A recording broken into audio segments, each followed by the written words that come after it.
नमस्ते। आज के इस एक्सप्लेनर में एक बहुत ही खास विजुअल सफारी पर चलने वाले हैं।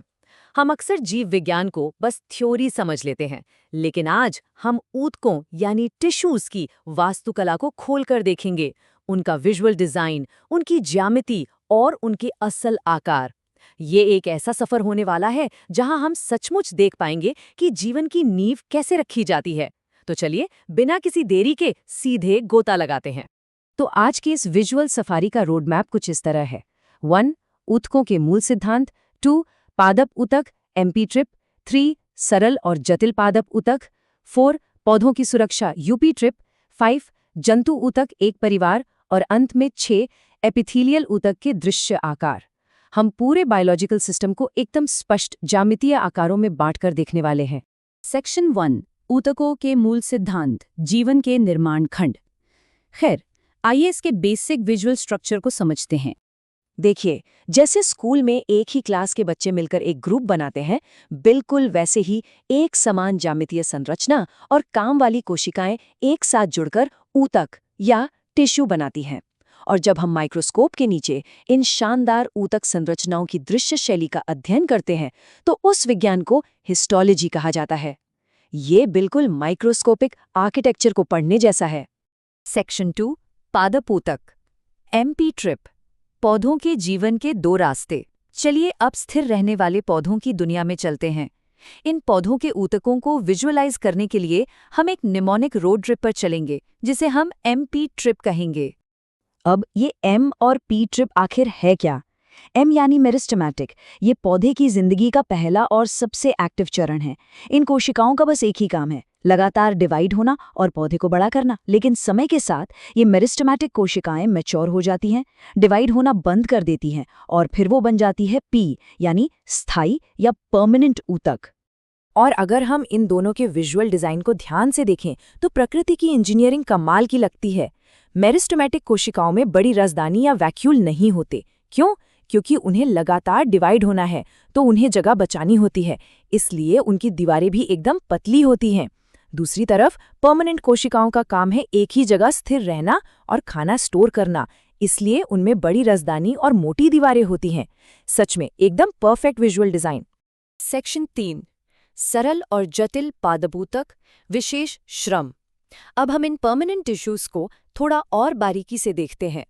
इन सरल ऊतकों को याद रखने के लिए हम PCS एनालॉजी का इस्तेमाल करेंगे। पी से पैरेन्काइमा, ये पतली दीवार वाली जीवित कोशिकाएं हैं जो खाना स्टोर करती हैं।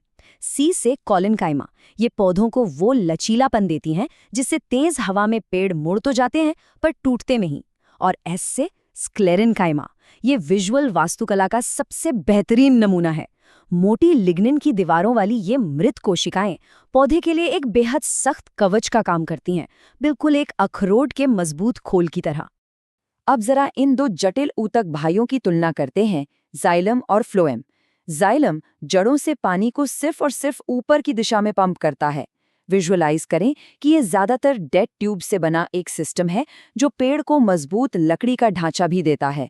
इसके ठीक उलट दूसरा भाई है फ्लोएम, जो जीवित कोशिकाओं का इस्तेमाल करके पत्तियों से बना खाना पौधे में हर तरफ यानी ऊपर और नीचे दोनों दिशाओं में पहुंचाता है। सेक्शन 4, पौधों की सुरक्षा, यूपी ट्रिप, अंतिम ढाल। हमने अंदर की जटिल ज्यामिति तो समझ ली, अब पौधे की सबसे बाहरी ढाल की बात करते हैं। सुरक्षा की इस कड़ी में ई है एपिडर्मिस। इसे एक बहुत ही सख्त द्वारपाल की तरह विजुअलाइज करें। इसके पास स्टोमेटा नाम के छोटे छोटे छेद होते हैं जहां से ये गैसों की एंट्री और एग्जिट कंट्रोल करता है। और अगर हम रेगिस्तानी पौधों की बात करें तो यही एपिडर्मिस अपने ऊपर एक बेहद मोटी मोमी परत बना लेता है, क्यूटिकल, ताकि भयंकर गर्मी में भी पानी की एक बूंद बाहर न जा सके। और फिर आता है सी से कॉर्क। ये पौधे की Z+ सिक्योरिटी है। पेड़ों के बाहर जो सख्त छाल हमें दिखाई देती है वो यही कॉर्क है। ये पूरी तरह से मृत कोशिकाओं और सुबेरिन नाम के केमिकल वाली मोटी दीवारों से बना होता है। ये इतना अभेद्य होता है कि बाहर का कोई इन्फेक्शन या पानी का नुकसान पौधे को छू भी नहीं सकता। सेक्शन 5, जंतु ऊतक, एक परिवार, गतिशील रक्षा। अब स्थिर वनस्पति दुनिया से बाहर निकलकर जानवरों की अत्यधिक गतिशील हिलती डुलती दुनिया में प्रवेश करते हैं। इस कोट को देखिए, ये कितनी खूबसूरती से इस बात को समझाता है। जानवरों के शरीर में एपिथेलियल टिश्यू बिल्कुल एक सुरक्षात्मक माँ की तरह काम करता है। ये बिना रुके अथक रूप से शरीर के हर अंग, हर कैविटी और त्वचा को एक कवरिंग देता है ताकि बाहर के खतरनाक रोगाणुओं और बदलते मौसम से एक मजबूत रक्षा दीवार बन सके। इस टिश्यू का विजुअल स्ट्रक्चर ही इसकी असली ताकत है। जरा सोचिए, ये कोशिकाएं एक शीट की तरह इतनी कसकर पैक होती हैं कि इनके बीच कोई जगह यानी बिल्कुल शून्य अंतरकोशिकीय स्थान होता है। माइक्रोस्कोपिक लेवल पर कोई भी वायरस या बैक्टीरिया अंदर न घुस सके, इसके लिए ये एक कंटिन्यूअस बैरियर बनाती हैं और यही परत तय करती है कि अंग के अंदर क्या जाएगा और क्या बाहर आएगा। सेक्शन 6, एपिथेलियल ऊतक के दृश्य आकार, जैविक वास्तुकला। अब इन सुरक्षात्मक कोशिकाओं के बारे में सबसे दिलचस्प बात देखते हैं। ये सिर्फ रैंडम आकार में नहीं होती, इनकी एक बहुत ही सटीक ज्यामितीय वास्तुकला होती है। सबसे पहले स्क्वैमस एपिथेलियम। इन्हें जमीन पर बिछी पतली टाइलों के रूप में विजुअलाइज करें। ये इतनी चपटी और पतली होती हैं कि पदार्थों का आदान प्रदान झट से हो जाता है, इसीलिए ये रक्त वाहिकाओं में होती है। लेकिन जब बात हमारी त्वचा की आती है तो यही पतली टाइलें ईंटों की तरह एक के ऊपर एक मल्टीपल लेयर्स में सज जाती हैं ताकि बाहर से एक सॉलिड प्रोटेक्शन मिल सके। फिर आता है कॉलमनर एपिथेलियम। जैसा कि नाम से ही पता चलता है, ये लंबे आर्किटेक्चरल खंभों यानी पिलर्स की तरह दिखते हैं।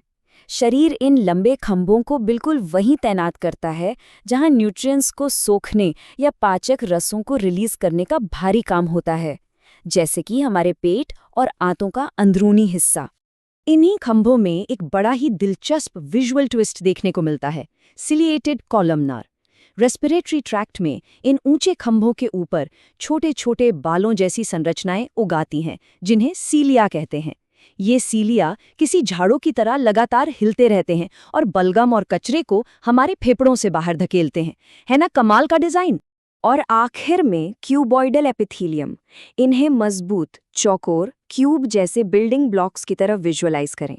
इनका चौकोर आकार इन्हें जबरदस्त मजबूती देता है, इसीलिए ये गुर्दे की छोटी छोटी नलिकाओं के चारों ओर लिपटे रहते हैं और लार ग्रंथियों जैसी संरचनाओं को बेहतरीन मैकेनिकल सपोर्ट देते हैं। तो इस एक्सप्लेनर के अंत में एक बड़ा और दिलचस्प सवाल खड़ा होता है, ये छोटे छोटे चपटे लंबे या चौकोर ज्यामितीय आकार आखिर कैसे पूरे जीवन के अस्तित्व को मुमकिन बनाते हैं? ये सच में हैरान करने वाला है कि कैसे ये बेसिक माइक्रोस्कोपिक शेप्स, चपटी टाइलें, लंबे खंबे और चौकोर बिल्डिंग ब्लॉक्स एक साथ मिलकर इतनी विशाल और जटिल जिंदगी का निर्माण करते हैं। अगर ये विजुअल आकार न हो तो जीवन का वजूद ही खत्म हो जाए। उम्मीद है कि इस विजुअल सफारी ने ऊतकों की इस छिपी हुई वास्तुकला को देखने का पूरा नजरिया ही बदल दिया होगा। हमारे साथ जुड़ने के लिए बहुत